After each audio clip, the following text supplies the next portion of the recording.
Bonjour YouTube, bonjour Internet.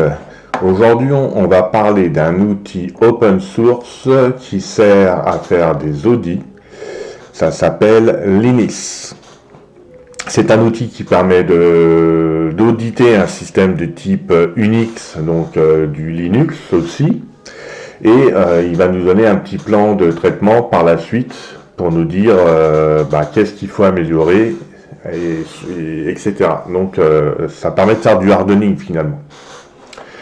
Comment on installe ce type d'outil sur Linux? On va aller dans un terminal. Si je regarde le type de machine que j'ai ici, on est en présence d'une machine de type Arch Linux, donc la distro Arch Linux, donc ça devrait fonctionner. Sous Arch, pour installer, on utilise sudo et pacman grand S avec le nom du paquet, donc le petit mot de passe qui va bien.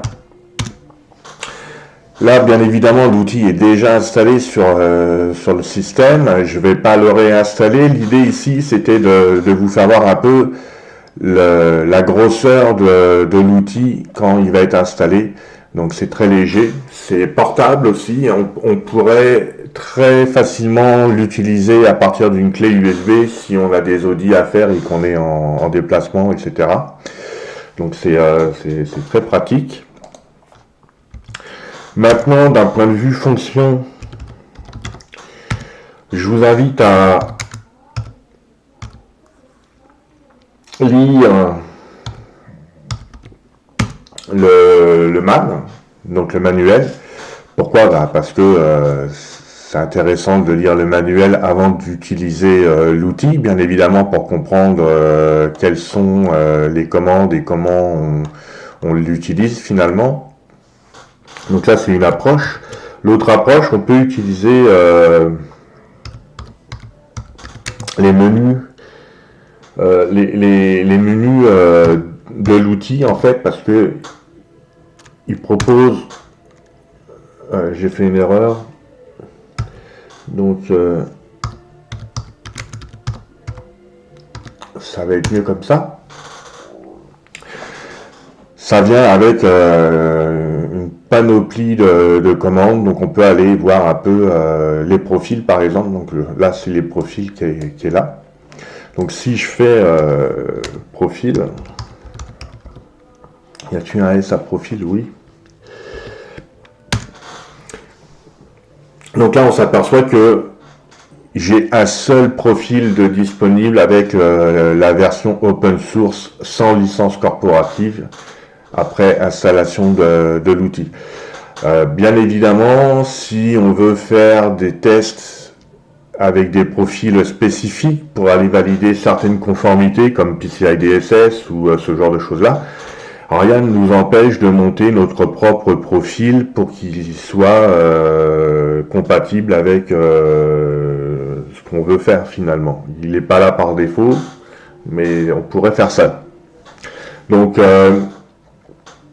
justement, le profil défaut, là, qu'est-ce qu'il va aller tester, lui?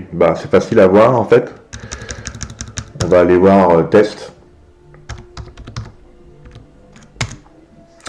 Et là, on va s'apercevoir que c'est l'ensemble des tests qu'il va faire.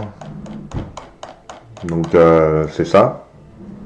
Par rapport à l'environnement détecté, bien évidemment. Il pourrait détecter du FreeBSD ou du Solaris ou ce genre d'environnement. Donc c'est assez cool. Et finalement, comment ça fonctionne si je veux auditer mon environnement actuel? C'est simple. Alors, il y a deux approches. On peut faire un audit sans avoir les droits aux privilèges, donc sans sudo, ou avec sudo. Sudo va faire l'ensemble des tests, l'ensemble des actions. Donc on va prendre sudo nous.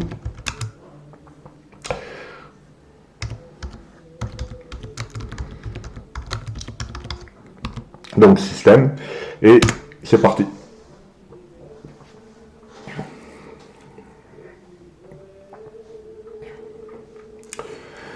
Donc l'outil, c'est un outil codé en Bash, donc quelque chose qui est natif dans un environnement Unix, Linux.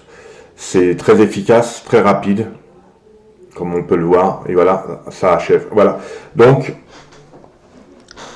il nous a produit 2 extrants qui sont des fichiers. Il y a un fichier qui est le log en soi, et le rapport, finalement, il y a un rapport au format DAT qui est possible aussi on peut consulter, l'exporter, etc.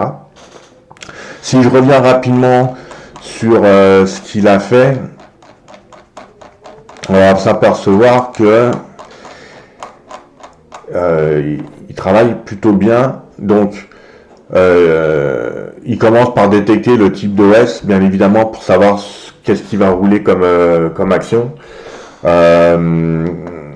Donc là, il a bien détecté qu'on était sur du Arch Linux, ok, avec le kernel en 6.17, etc.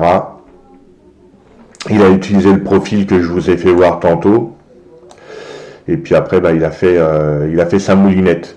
Donc, je rentrerai pas dans le détail de tout ça parce que sinon je vais prendre beaucoup de temps, mais ce qu'il faut garder en mémoire, c'est que quand on voit du vert, on est correct. Quand on voit du jaune, c'est un warning, et quand il y a du rouge, faut sûrement aller l'adresser finalement quand on va faire le hardening. Mais le hardening va pouvoir se faire par rapport aux recommandations que l'outil a fait. Donc il valide plein de choses. Si on descend maintenant sur